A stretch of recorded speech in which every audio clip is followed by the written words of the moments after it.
game, and you really don't know what to build because you don't really have anything against that. The Phoenix are good against small groups of Mutalisks, but if the scale gets that big, there's really not much you can do. So just like the Terrans, Protoss does not suffer from not having options in terms of having that all-round 200 pop supply army. So our direction when creating these new units was, while we could replace some of those units in that ball of death, we didn't really want to increase the effectiveness of that huge stack of army. All right, I'm going to talk about a new Protoss unit called the Tempest. The Tempest is a new capital ship for the Protoss players. It's a big guy, requires fleet beacon.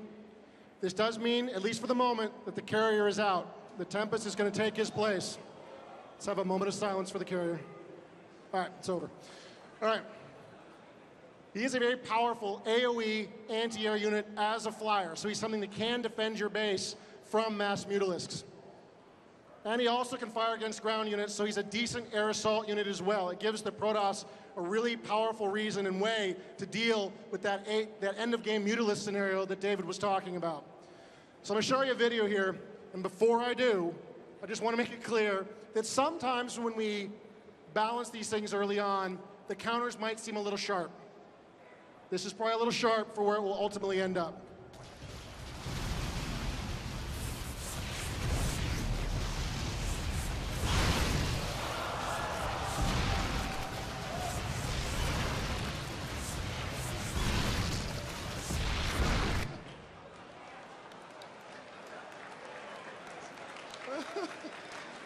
That looked perfect. Nothing wrong with that. That's fantastic.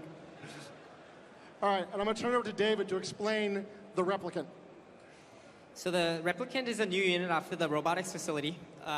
It's got no attack, and its only one ability allows it to transform into any unit that you have vision of in that game. So you can copy units such as siege tanks or ghosts, stuff like that. But there's a huge downside to this unit, which is the high cost of the unit. It costs 200 minerals, 200 gas, and 4 pop right now, which means if you copy a Templar, then that means you're spending double the cost of the Templar to copy it. But the upside to this is you actually get all the upgrades enabled when you copy a unit. So for example, if you copy a Banshee that doesn't have Cloak enabled, you can actually use the Banshee with Cloak. So we're hoping that because you can copy so many units and bring so many different units to the Protoss army, that this will create a lot of new strategy. Again, this is under construction, and in our playtests, we found that the strength of, say, like a siege tank is different when used in combination with Marines versus when used with a bunch of Zealots, Stalkers, especially force fields on sentries. So we're having slight difficulties in really gauging the strength of this unit, so any feedback would definitely be welcome. So in this video, you'll see a bunch of replicants going in, copying the siege tanks, and all the Marines are killed by the splash damage of the siege tanks.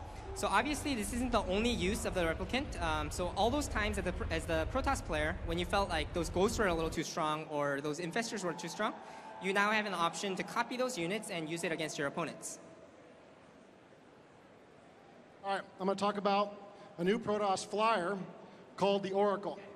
So the Oracle is a new raiding caster for the Protoss.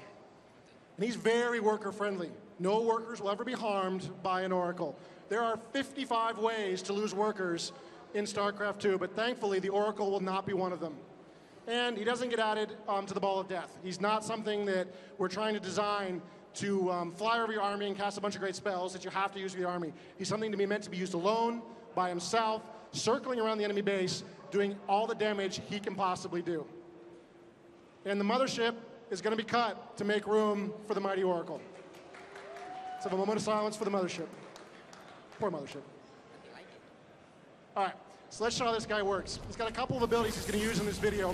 One is the ability to temporarily stun buildings. The more important ability is this Entomb ability, which allows him to lock out those minerals.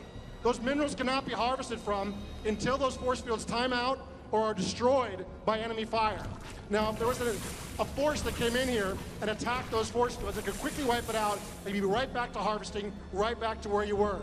But if you were to put this over all of those minerals, and there would be no force that would come in to wipe out those force fields, you could lose right now in the balance as much as 500 minerals from this action.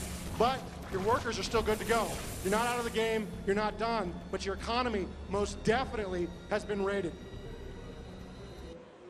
So this is where we're at today with the Protoss.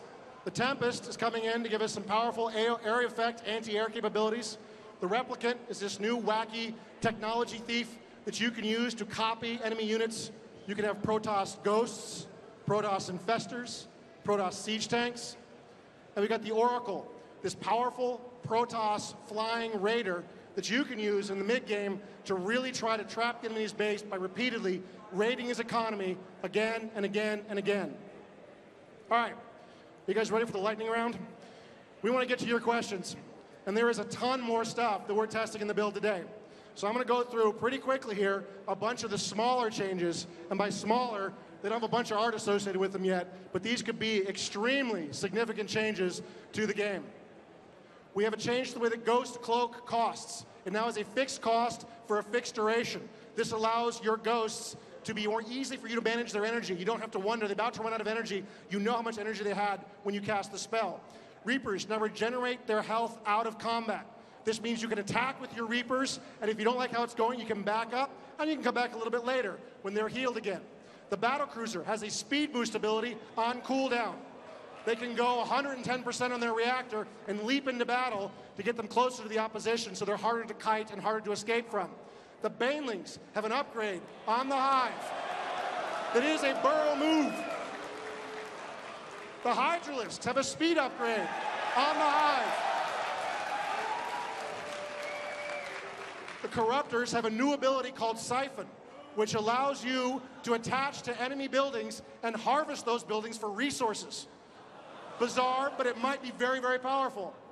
The Nexus has a new defensive ability that allows you to turn any building into a sort of a photon cannon for a very short period of time, allowing you to defend against a lot of, who are we kidding, a lot of Terran cheese. And the Nexus has a recall ability. This has a couple of uses. You can use this ability, of course, as a town portal to rush stuff back to defend your base against enemy raids. But you've got Warp in, who are we kidding? You probably don't need that. What this will allow you to do is when you're out on the battlefield with your sentries and your zealots and your stalkers, and things go a little badly for you, right now you have one of two choices. Stay and die, or run, save the stalkers, and leave the zealots and sentries to die. Most likely the sentries. But now with this recall ability, if things go a little badly, you can call your whole force home and save everyone, especially those sentries and zealots, which will hopefully allow our Protoss players to be a lot more aggressive a lot early on in the game. So we've got about 6 new units we're showing here today. Depending how you want to count it, we've got 7+ unit evolutions. We've got a ton of new strategies. And I think now, if you guys are ready, we're about ready for your questions.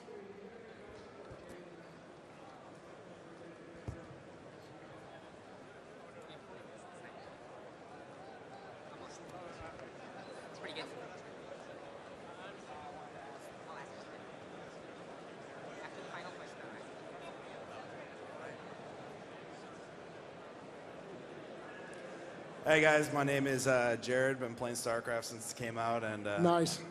wanted to ask you guys, what direction were you really trying to go with the multiplayer, and what do you think the biggest game-changing unit is going to be?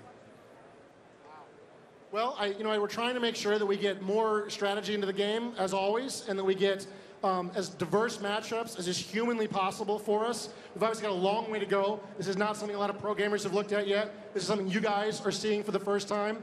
In terms of stuff I'm most scared of, we can almost just ask around. I don't know, I'm probably most nervous, I suppose, about the Replicant. That's a unit that, Protoss Ghosts, what's that going to do? I have no idea. We've tested it some, and it is a ton of fun, but it could just be horribly broken with no real easy way to fix it. We do have some balance tools we can use. We can always ratchet up the cost. Right now, it's not allowed to target massive units, so there's no sneaky making other guys battle cruisers or whatever. So we can make this a very expensive option.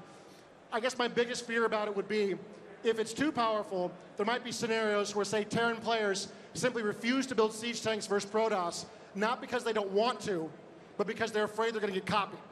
And that would be a real loss. That would be, units leaving the game now, not entering the game. And our goal is always to make the matches as diverse as possible, to try to create scenarios where all 12 to 14 units are seeing play every chance we get. Did you want to answer which one you thought was scariest? Yeah, for me, I think the Viper is very scary because the Terran players especially really heavily rely on siege tanks early on for their defense. And if you can really shut that down, that's pretty scary. Same goes for the Protoss. When they bring out, say, like 3 Colossi right now, it's a very powerful threat. But if you pull those 3 and just snipe it with your Hydras or something, that's very powerful as well. So yeah, I think that's my...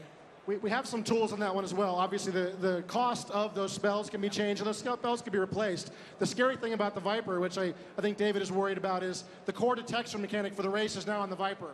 So there's a limit at how expensive he can really be, right? At some point, his detection becomes too far away for the Zerg to really get at. Did I say Protoss? Anyway, too far away for the Zerg to really get at, which means we can't make it too expensive, which means at a certain point, if these spells do get too mighty, they'll need to be nerfed to oblivion, or more likely, changed for stuff that's a little bit simpler, a little less destructive. Thank you very much. Thank you. How do you expect Heart of the Swarm to affect the tournament scene? Do you expect all the major tournaments like GSL and MLG to be exclusively Heart of the Swarm, or will there be like Wings of Liberty and Heart of the Swarm? And what do you hope for? Well, obviously we hope the game get balanced enough, and it's awesome, and it's great, and everyone loves it, and people are switching mid-beta. That would be the fantasy. But the reality is it's up to you guys, what you guys want to play. Wings of Liberty's not going anywhere, right? It's still there. And if the tournaments want to do it day 1, or if they want to do it at the end of year 1, or if they want to do it never, that's absolutely their option. We will totally continue to support Wings of Liberty to the best of our ability. But obviously, we hope that we make something good enough that's a better gameplay experience that people want to come over. But if that's not the case, it's all up to you guys. It's all in your court.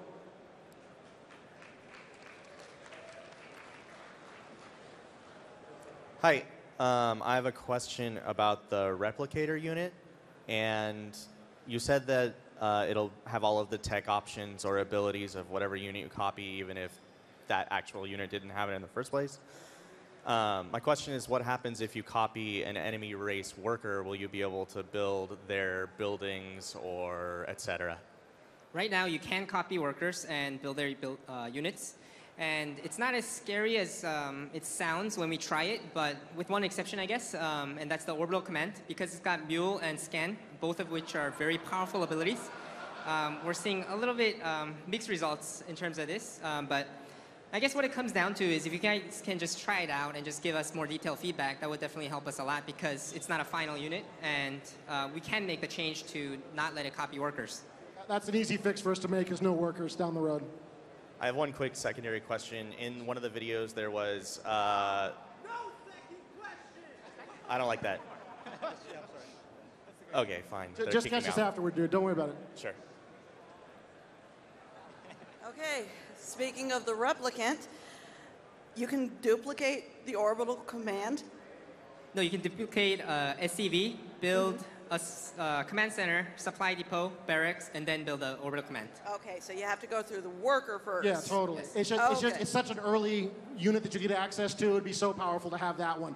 If you work your way up to battle cruisers, I'm not sure how serious that is in a very competitive game, but the orbital command is right there, and it's pretty mighty. Okay, thanks.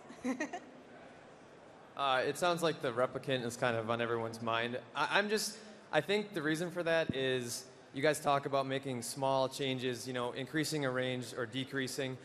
Do you feel like the replicant just opens up this can of worms that is going to be just out of your control depending on how people play with it? When we talk about making small changes, that's for Wings of Liberty, because we don't really want to change how the game plays throughout just the course of the whole game. But new expansion is an opportunity for us to really add new things, add new strategies, all that stuff. So we want to try to really push strong things into the game. And it's pretty easy to just cut back and remove it if it's needed, stuff like that. So just going forward, we just want to figure out exactly how this functions.